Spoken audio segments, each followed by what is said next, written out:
जय हिंद। आप सभी का स्वागत है आपके अपने YouTube चैनल क्रैक एग्जाम अड्डा पर।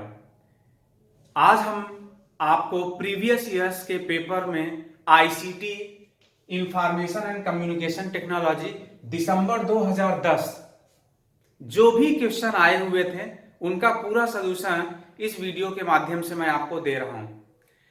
आपके YouTube चैनल पर शायद ही ऐसा आपको वीडियो मिले जो कि प्रीवियस ईयर्स के जो पेपर हैं सेगमेंट वाइज आपको अच्छे से एक्सप्लेन करते हुए दिया हो।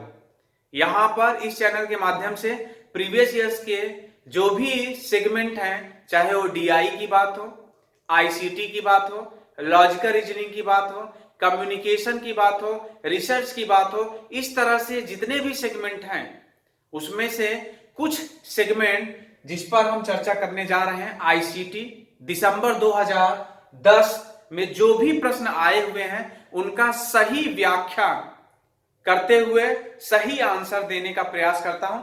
आप सभी लोग जुड़े और मैं स्टार्ट करता हूं। जैसे एक प्रश्न आया था, hexadecimal number system consist of the symbol. Question आया था हेक्साडेसिमल जो नंबर है वो कौन कौन सी नंबर उसके अंतर्गत आते हैं, सिंबल्स। तो इसका सही आंसर होगा बी। इसका सही आंसर क्या होगा, बी होगा। मींस हेक्साडेसिमल नंबर जो होते हैं उसमें 0 to 9 और A to F आपके नंबर्स होते हैं। 0 to 9 और A to F हेक्साडेसिमल में होते हैं। 9 के बाद जो नंबर होता है, 9 के बाद 10 को A से रिप्रेजेंट करते हैं, 11 को B से, 12 को C से, 13 को D से और 14 को E से और 15 को F से। उम्मीद करते हैं आपको समझ में आया होगा। तो हेक्साडेसिमल नंबर सिस्टम, क्योंकि आपकी आईसीटी में 4 प्रकार की नंबर सिस्टम होती है, binary number system, octal number system, decimal number system और hexadecimal number system. Hexadecimal number system से आपका यह प्रश्न पूछा गया था जिसका करेक्ट आंसर 0 to 9 और A to F है। F को 15 से रिप्रेजेंट करते हैं। हेक्साडेसिमल नंबर सिस्टम का बेस जो है आपका 16 होता है, 16 होता है। उम्मीद करते हैं ये समझ में आ गया होगा। अब अगले प्रश्न पर चर्चा करते हैं। इस प्रश्न को रफ कर दे रहे हैं, एक प्रश्न आपका सॉल्व हो गया। अगला प्रश्न आपके सामने दिख रहा होगा जो -15 है। अब देखिए -15, इसका आपको बाइनरी में मान निकालना है। कोई भी नंबर अगर निगेटिव में होता है उसको बाइनरी में निकालने के लिए टूज कॉम्प्लीमेंट यूज करते हैं। तो सबसे पहले हम 15 को बाइनरी में मान निकालेंगे। 15 को 15 को प्लस 15 का बाइनरी में मान निकालेंगे। 2 सते 14, 1 आया, 2 3 6, 2 3 6, 1 आया, 2 1 2, 1 आया। तो 1 1 1 1 ये 15 का बाइनरी में मान हो गया। 15 का बाइनरी में मान हुआ। आपको माइनस कहा है, इस वजह से आपको टूज कॉम्प्लीमेंट निकालना है। और टूज कॉम्प्लीमेंट के लिए सबसे पहले वंस कॉम्प्लीमेंट निकालते हैं। वंस कॉम्प्लीमेंट जो भी बाइनरी नंबर होता है उसका अपोजिट होता है। तो 1 1 1 1 का 0 0 0 0 ये वंस कॉम्प्लीमेंट हो जाएगा। उसके बाद टूज कॉम्प्लीमेंट का रहा है तो जो भी वंस कॉम्प्लीमेंट आता है उसमें 1 ऐड कर देते हैं। तो 1 ऐड कर दीजिए, 1 0 0 0 आपका ये टूज कॉम्प्लीमेंट हो गया। लेकिन आपका -15 के लिए आंसर क्या होगा, -15 के लिए जो फाइनल आंसर होगा सबसे पहले इसको लिखेंगे 1 1 1 1। उसके बाद जो टूज कॉम्प्लीमेंट में आया है इसके बगल लिख देंगे 0 0 0 1। ये आपका फाइनल आंसर आ गया। और ऐसा ऑप्शन देख लीजिए, ऐसा ऑप्शन अगर आप देखेंगे तो ऑप्शन ए आपको दिख रहा है। तो इस तरह से आप कह सकते हैं कि इस क्वेश्चन का करेक्ट आंसर ए होगा। 4 टाइम 1 है, फिर 0 0 0 1। ठीक है, तो उम्मीद करते हैं आपको समझ में आ गया होगा। फिर अगले प्रश्न पर चर्चा करते हैं। अगला जो प्रश्न है वह है 1 GB इज इक्वल टू, आपसे पूछा है 1 GB इज इक्वल टू, आपसे ये पूछा है कि आपको बताना है, 4 ऑप्शन दिए हैं, 2 की पावर 30 बिट्स, 2 की पावर 30 बाइट्स, 2 की पावर 20 बिट्स और 2 की पावर 40 बाइट्स। ठीक है, तो चलिए आइए सिखाते हैं। 1 GB आपको पता है 1 GB इज इक्वल टू 1024 क्या होता है, मेगाबाइट होता है। ठीक है ना, 1024 मेगाबाइट होता है। और 1024 को आप लिख सकते हो 2 की पावर 10।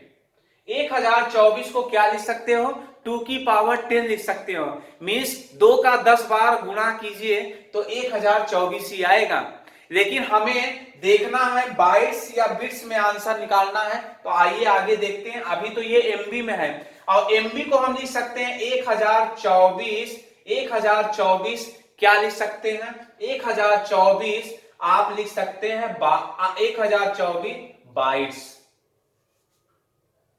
ठीक है ना, 1024 सॉरी किलो बाइट, क्योंकि 1024 1 MB is equal to 1024 kilobyte होगा, केबी होगा। ठीक है ना, किलो बाइट, यहां थोड़ा सा मिस्टेक हो गया था।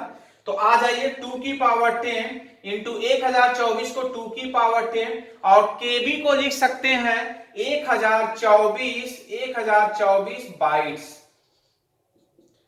ठीक है, अब इसको सॉल्व कीजिए तो 2 की पावर 10 इंटू 2 की पावर 10 और 1024 को लिख सकते हैं 2 की पावर 10, अभी मैंने आपको बताया ये हो गया बाइट्स। आप ध्यान दीजिए तो आपका ऑप्शन बाइट्स में भी दिया है, तो इसको सॉल्व कीजिए 2 की पावर 10 2 की पावर 10 2 की पावर 10 तो ये हो जाएगा 2 की पावर 30 बाइट्स। क्योंकि यहां पर मैथ्स का एक रूल होता है कि अगर बेस सेम होता है तो उसकी पावर जो घात होती है वह जुड़ जाती है। तो यहां पर 10 10 20 10 30, तो आंसर क्या हो जाएगा 2 की power 30 bytes is the correct answer. उम्मीद करते हैं आपको समझ में आ गया होगा। ठीक है, तो इस तरह से ये प्रश्न आए हुए थे। नेक्स्ट प्रश्न चर्चा करते हैं। नेक्स्ट प्रश्न जो आपके सामने आया हुआ है, ठीक है, नेक्स्ट प्रश्न लिखने चल रहे हैं। 2010 की बात कर रहा हूं, जैसा मैंने आपको वीडियो में भी बताया है। तो 2010 दिसंबर में नेक्स्ट प्रश्न आया था, which one of the following is not an internet service provider. ISP, ISP के बारे में कहा था। आईएसपी, आईएसपी का मतलब हो गया internet service provider, internet service provider. आपसे कहा है कि 4 ऑप्शन आपको दिया था और पूछा था कि इसमें से बताइए कौन सा आईएसपी नहीं है। ऑप्शन दिया था एमटीएनएल, ऑप्शन बी था बीएसएनएल, ऑप्शन सी था ईआरएनएटी इंडिया और ऑप्शन डी था इन्फोटेक इंडिया लिमिटेड। तो आपको मैं बता दूं, इन्फोटेक इंडिया लिमिटेड आपकी एक ऐसी कंपनी है जो आईएसपी प्रोवाइड नहीं करती है, बाकी ये तीनों इंटरनेट सर्विस प्रोवाइडर हैं। आई बात समझ में? इसका करेक्ट आंसर होगा इन्फोटेक। ये जो टेक्निकल कंपनी है ये आपका इंटरनेट सर्विस प्रोवाइड नहीं करती है। इसका correct answer infotech India limited. फिर एक और प्रश्न था आपका, प्रश्न था the set of computer programs that manage the hardware software of a computer. Computer के अंदर जो हार्डवेयर और सॉफ्टवेयर को मैनेज करते हैं उसको क्या कहते हैं? तो उसका आंसर आपको बताने चल रहा हूं। उसका आंसर जो है वो क्या होगा? ऑप्शन दिए हुए थे, ऑप्शन दिए थे कि compile system, operating system, operation system, none of these. तो इसका करेक्ट आंसर होगा OS, operating system. OS, operating system, operating system, operating system. ठीक है, इसका करेक्ट आंसर होगा, क्योंकि किसी भी कंप्यूटर में जो ऑपरेटिंग सिस्टम होता है वह क्या करता है कि कंप्यूटर के जो हार्डवेयर और सॉफ्टवेयर होते हैं उनको मैनेज करता है। या ये कह सकते हैं कि ओएस हमारा क्या है? ओएस हमारा एक ऐसा प्लेटफॉर्म है जिसके अंतर्गत जितने भी हार्डवेयर और सॉफ्टवेयर होते हैं वो रन करते हैं। इसको आप ऐसे समझ लीजिए कि आपका घर है, घर का जो बेस है, ठीक है ना, जो बेसमेंट है वो पूरे घर का क्या है, वो पूरे घर को संभाले हुए है, उसी पर आपकी पूरी बिल्डिंग बनी हुई है, उसी पर सारी चीजें एक्टिविटीज होती हैं। जैसे बहुत सारे ऑपरेटिंग सिस्टम होते हैं, जैसे आपका विस्टा, विंडोज, ठीक है ना, विंडोज एक्सपी और इस तरह से विंडोज 2000 और 2007, 2000, ये जितने भी आपके ऑपरेटिंग सिस्टम, अब जैसे मोबाइल में एंड्रॉयड ऑपरेटिंग सिस्टम, एंड्रॉयड जो है उस पर जितने भी आपके जो है सॉफ्टवेयर या हार्डवेयर है वो रन करते हैं, ठीक है। तो इसका करेक्ट आंसर होगा ऑपरेटिंग सिस्टम। फिर नेक्स्ट एक प्रश्न आया था आपका, नेक्स्ट जो प्रश्न था वो ये था कि आपको बताना था SMIME का फुल फॉर्म। तो इसका सही आंसर होगा सिक्योर मल्टीपर्पज